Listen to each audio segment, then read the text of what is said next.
এই নির্বাচন নিয়ে গড়িমসি করা হচ্ছে কেন? এটা কি নির্বাচনের কথা বলা, নির্দিষ্ট সময়ের মধ্যে নির্বাচনের কথা বলা, এটা কি মহাপাপ?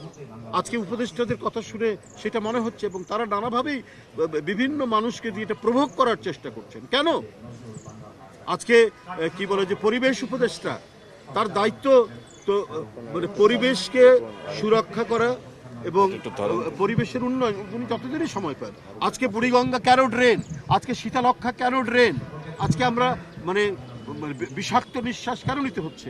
উনি এই দায়িত্ব পালনের পর এমন কিছু ড্রাইভ উনি দেখাননি, এমন কিছু উদ্যোগ তিনি নেননি যে পরিবেশ মানে পরিবেশ সংরক্ষণ বা পরিবেশ দূষণমুক্ত করার জন্য যে কোনো পদক্ষেপ যেটা পরবর্তী সরকার গ্রহণ করবে, সেই ধরনের তো আমরা কোনো পদক্ষেপ আমরা তার কোনো কর্মকাণ্ডের মধ্যে দেখি না। কিন্তু খালি দেখি যে খালি নির্বাচন নির্বাচন বললে তো হবে না, খালি নির্বাচন।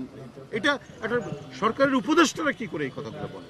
তাতেই মনে হচ্ছে যে তারা অর্পিত দায়িত্ব তাদের যেটি, সেটা বাদ দিয়ে তারা যদি অন্য কোনো গভীর এজেন্ডা নিয়ে তারা কাজ করেন, তাহলে তো জনগণ সেটাকে কখনোই মেনে নেবে না। শুধু প্ল্যান করলেই হবে, টিভি পাইতে ক্যাপটাও তো খুলতে হবে। কোকা-কোলার এত বড় অফার, ক্যাপ খুলো, কোড দাও আর উত্তর দিয়ে জিতে নাও ফ্রিজ, টিভি, ফোন আর প্রতি বোতলে নিশ্চিত ক্যাশব্যাক।